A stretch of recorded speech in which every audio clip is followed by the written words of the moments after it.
I'm just having a little laugh. Am I a weirdo? Can please somebody tell me?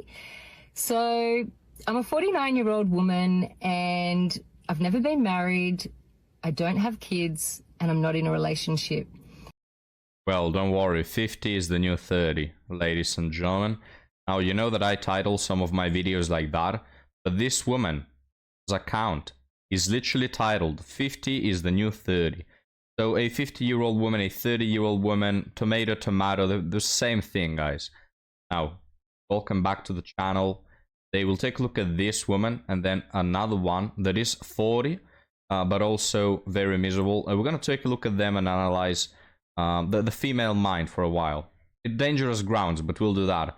Now guys, let's go back to the video. Like and subscribe if you enjoy the content. Let me know how your day is going in the comments. Now, let's go back to this video.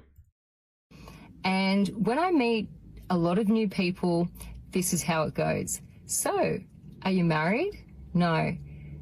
Do you have kids? No. Are you in a relationship? No. And then I can see their mind ticking 100 miles an hour and they're thinking, what is wrong with this girl? And then that's that conditioning mindset, because I haven't ticked off the normal boxes of society, especially in my generation, which was the norm, right? Was to be married and have kids and especially be in a relationship. Guys, I'm going to correct her there because what she says may sound right, but it's not society imposing this on you. Oh, it's societally acceptable. No, it's nature, not society. No, nobody came up with these rules. They are dictated by nature. Nature has equipped you with physical appeal, which works on men. Okay, it's like a spell they cast on us. I mean, nature has gifted you what you need in order to secure a man and a family, and somehow you've misused it. You know, there's this example the tailor gave a while ago, and it was so good I just stole it. But he said that the equivalent here is like gifting these women $1 million to buy a car.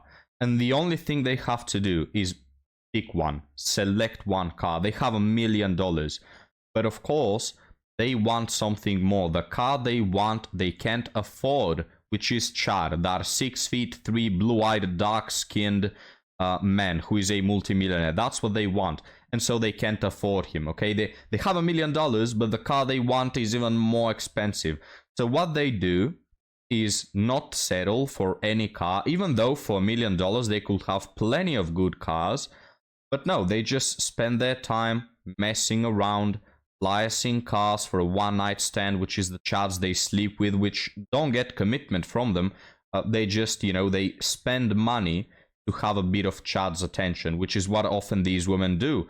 They don't get into serious relationships. They just have, you know, one-nighters with these chads. And then you find them 2 decades later and you ask them, hey, whatever happened to that $1 million you had, which you could have picked thousands of cars? And they tell you, oh, it's impossible to find a car.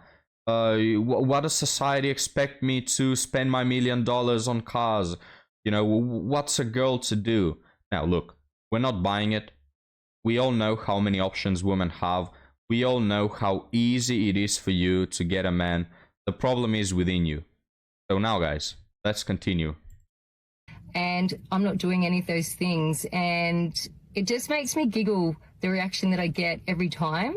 But I always get these questions and I know it's coming and it makes me laugh. But I just want to see, does anyone else get this as well? Can you resonate? Especially women in their 40s, because it's funny. Yeah, and obviously my life circumstances have led me to where I am today, which I'm very happy with. And I'm not opposed to marriage or have... Again, correction there. It's not your life path that has led you here. It's your decisions. Because life path makes it sound like it's already predestined, you know, she couldn't do anything. No, it's your active decisions which in fact have made you go a different path from the normal and natural, which is to have a family, which is why people react weirdly to it. You've actually done, you've put in effort to go out of your way and be single at 50. Having kids or any of those things, but obviously this is where my life path has brought me. But it's just funny to see the response, you know, how people are with that. And it's okay to be different. Different is good.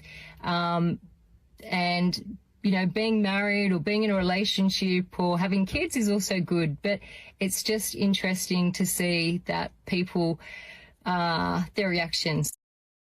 Yeah, well, here ends the video, and don't get me wrong, guys, I think there are people that are meant to be single. There are people that are very respectable and they decide to be single to focus on something. But last time I checked, this woman is not the Apostle Paul, right? So, hey, just because not everybody is meant to be in a relationship doesn't mean that you're one of those people. You don't want to be single, you are single. You can't help it, you know? A lot of these women will say, I'm single by choice. It's not by choice, guys. It's because of their actions, you know? And another thing I find funny is that, going back to my analogy of the cars, these women are granted $1 million and they are still left without a car. The funny thing is, if you give a man $10,000, he'll buy a car, right? He'll maybe think about 2-3 options and he'll settle on one. And he'll be happy with his decision, right? Oh yeah, it's not a brand new car, this thing doesn't work, the other thing malfunctions, it's alright, it's my car, I love it. That's how men operate. Women, on the other hand, some of these women, guys, they spend their $1 million on, first they buy a car for $2,000, then they find a car for $300,000, then they buy that, then they find another car for $400,000, they buy that one, you know, they keep monkey branching, and then they're left with $100,000, and now the car they want is worth $500,000, and they're left with nothing. Is what some of these women do. Other women, they just spend their $1 million on liasing cars for a one-night stand, if you know what I mean. It's like, it's so, you know, different, the approach that men and women have. And men, yeah, give them 5 options, they'll make one of them work. And they'll be happy about it. But these women, guys, it's just impossible to please them. By the way, gentlemen, before we move on to our second one, I see that my character has glitched. As you can see, it's talking non-stop. You've probably noticed if you're looking at the screen. Why? Nobody knows. Okay, this is what I'm telling you with technology, guys. I start the video, everything works fine. Mid-video, it just gets fucked. Why? Nobody knows, guys. What is happening out of the blue, out of nowhere? Oh, there you go. Problem that you'll need 2 hours to dig through like an IT specialist to fix. Well, fuck you. I don't have 2 hours to spend on that bullshit, so I guess my character will be just glitched and talking all throughout. You'll have to endure it. Sorry, guys. Technical difficulties. I'll spend 2 fucking hours tomorrow trying to fix this bullshit. Daddy, chill. But now, relax. Let's go back to this one, guys, that you can see is absolutely shell-shocked. Let's see why. I'm shaking. I just got home from a date. We were going to an event and dinner. We did not make it to dinner. He just dropped me off at home. I'm back home. I've been gone for an hour and 15 minutes. I'm back home. And I have a friend coming to pick me up right now. I just asked him to take me home. You know the amount of times I have wanted to do that while on a date and I didn't, and I just sat there and grinned and bared it.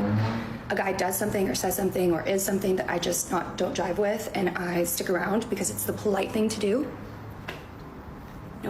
No more of that, girls. I finally just said, look, I have to be really honest. You just did this thing that is really not my vibe and it's turning me off, and I don't think I can make it to dinner with you. Ooh, take a guess, gentlemen. Was it A, saying he likes Trump? B, asking her if she has a body count in the triple digits? Or C, implying that it's not ladylike to go to clubs at 4 AM in the morning when you're part of a relationship? Which one of these 3 was it, guys? Well, you let me know. To his credit, he took it really, really well, and he said, okay, I actually completely understand. Thank you for telling me, and let's go ahead and get you home. He also asked me out on another date. What? No. Come here. This guy's happy. Come on.